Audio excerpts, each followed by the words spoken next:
Chapter 2, Section 3, Articles of Confederation. We begin this section by looking at the new national government that the United States would eventually form, and this was known as the Articles of Confederation. Now, in order to get assistance during the Revolutionary War from France, France demanded that the U.S. or Americans have a government in place. So prior to the Declaration of Independence, the founding fathers began working on what would be known as the Articles of Confederation. This was done in June of 1776. And this government that was created was meant to be more of a league of friendship between the states without a unifying body governing it. And within those states, they were to have their own power or sovereignty. They were to have their own freedom, as well as their own independence. And what this did, in effect, was not create one United States, because that was only by name. What this was actually one disunited states, in which all 13 states acted as individual foreign countries to one another, which I'll get into more as this video goes along. In 1777, so about a year later, the Articles of Confederation were adopted by the members there, but it's going to be far from over. It's going to take another 4 years before Maryland finally agrees to all the terms. And in 1781, our very first form of government in the United States would be ratified. In order to ratify or approve this new government, there were some questions that were lingering between the states, especially the smaller states toward the larger states. And most of those were disputes over Western lands. And of course, the small states feared that the larger states would overpower them. And if you take a look at this next map, you can actually get an idea of who laid claim to what in the West. And so parts of Pennsylvania were actually once Connecticut, and north of Ohio and into Michigan, that was all once claimed by Massachusetts. And of course, where Maine is today, that was also claimed by Massachusetts. And so what you had is you had this rush to lay claim to all those lands that had once been part of the French and Indian War battlegrounds.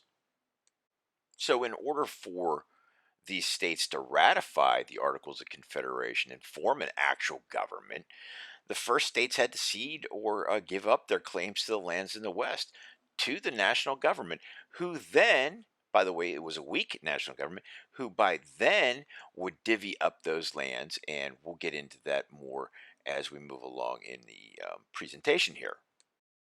Now, as we look at some of the provisions of the Articles of Confederation, the first thing that stands out is there was no executive branch. Now, if you remember what I said last week, under Parliament in the English system, Parliament's executive branch and Congress were wrapped into one, in which the executive branch was run by the Prime Minister.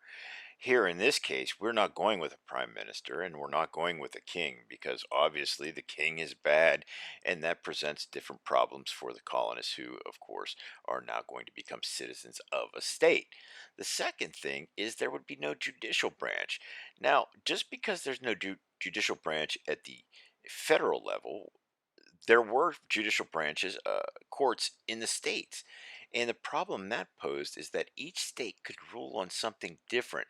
So I liken it to this right now, where in Pennsylvania, your driving age is set at 16. And but yet in Iowa, the driving age is 14.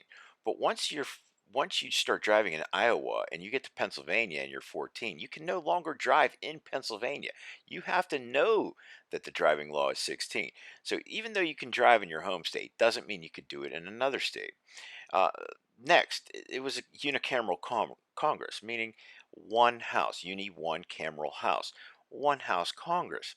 So imagine trying to pass things in which these men who were elected into these positions, the years that they were elected for were short, so they didn't get a whole lot of work done. Um, they did have powers to act on common interest, but those powers were real limited. And you're going to watch a video shortly here, if you haven't done so already, on the Shays Rebellion. Um, the national government, under the Articles, could admit new states. They were allowed to settle disputes. They were able to organize a postal service, which, by the way, is independent and still in use today. Um, Coin and borrow money. Now, this one is a little bit tricky because even though the federal government was allowed to coin their own money, each state was allowed to coin their own money as well. Because under the Articles of Confederation, when I told you that they acted as 13 independent countries, they pretty much taxed and tariffed each other to protect their own citizens, but it also hurt those outside commerces that tried to come in or through that different state. Um, Under the Articles, the federal government was allowed to raise an army and appoint its officers, declare war and make peace, and conduct foreign policy. Now, with that said, the states also conducted their own foreign policy. So, this is where the trick comes in. Here you have a national government, but at the same time, each foreign government acts as its own. Which then leaves us to what did the states get to do? Well, any power not given to Congress, that was power to the states, and we employ this today under our Constitution through the 10th Amendment. And some of those things included taxes. And if you think we're heavily taxed, make no mistake that during this time, taxes were through the roof, which of course led to an economic spiral. Great Depression during this time, and of course, the farmers are going to unite. Um, Also, though, the states were allowed to enforce the national laws, but weren't required to enforce the national laws. So imagine that. Imagine coming into my classroom on any given day. You know what the rules are, but I don't enforce them because I don't care. It's the same aspect here. Or maybe I don't enforce them with you, but I enforce them with someone else. And of course, you see that trend, and that wasn't good. And lastly, states were not required to give any money or taxes to the Congress unless they felt it necessary to give those taxes away. And here we have Pennsylvania. And at some point, I will go over all of Pennsylvania and our different boundaries and how we got the different shapes that make up Pennsylvania. But Pennsylvania today is made up of 67 counties. Um, Mount Pleasant is located in Westmoreland County, and that is in the lower left part of the state if you're looking on the map in front of you. And the county seat for Westmoreland is Greensburg. But we'll get into that more as the course develops. Let's take a look at the weaknesses of the Articles of Confederation. And we've mentioned already that there was no president or national court system. But Congress had no power to tax or raise any national money. And again, if the states weren't willing to give tax monies, then Congress had no ability to enforce that. There was no power to regulate trade or currency. Again, as I mentioned before, each state could have its own currency, and a lot of times they did. And it wasn't until George Washington, which I'll mention here in a minute, um, brought together Virginia and Maryland that we began to get anywhere with regulating disputes. There was no power to prohibit states from conducting foreign affairs. So, if South Carolina wanted to make deals with Great Britain, which they did, there was no power for Congress to say, stop, you can't do that. And the last two things that you need to understand here, which you'll see again and again on the test, is that for anything to happen, anything to get passed, you needed to have a consensus of 9 of 13 states. You're not going to get 9 of 13. Now, the reason you won't get 9 of 13 is because of regional differences. You break the 13 states into North, Mid Atlantic, and South. And what you'll find is 4, 5, 4. And you'll never get 9 because you'll never get those all to agree. And the other thing, too, is to change this Articles of Confederation, all 13 had to agree. By 1787, the articles have pretty much limped Congress along for the last 6 years, and things aren't getting done. And so there's pressure for a stronger government. And beginning in 1787 with the Northwest Ordinance, which you learned last year, which settled the Northwest Territory, which I'll show you a picture of in a minute, it created a system for admitting new states. And the four things here that it did well is one, it banned slavery in the new territory. Two, it guaranteed representative government. Three, it provided freedom of religion.